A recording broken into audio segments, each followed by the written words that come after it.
راین کاکار د امریکا ویری نوی حکومت هیڅوک په رسمیت نه پیژني. نور حال را سره په ویډیو کې وګورئ او ډیو کلیک چینل در سره سبسکرایب کړئ.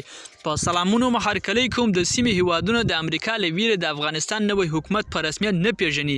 په افغانستان کې د امریکا پخوانی سفیر راین کاکار په تازه مرکه کې ویلي د افغانستان ځینې گاونډي او سیمې ځینې هیوادونو دې ته لیوال دي چې افغانستان نوی حکومت په رسمیت وپیژني، خو په خبره دی امریکا له ویری دا کار نشي کولای.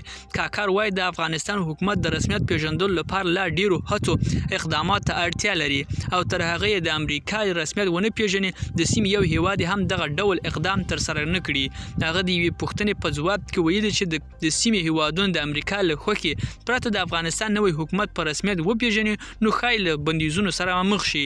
دغه پخوانی امریکا دیپلومات داسې مهال دغه څرګندونې کوي چې افغان حکومت د رسمیت پیژندلو کېدو په لټه کې دی او له نړیوال غواړي چې د افغانانو انتخاب ته درناوی وکړي. ملګرو دا و زموږ چمتو شوی ویډیو. که ستاسو دې ویډیو په اړه کوم نظر پیشنهاد لرئ موږ سره په کومنټونو کې شریکولی شئ او د لا ښکلو ویډیوګانو لپاره له موږ سره پاتې شئ. تر بیا ښې چارې.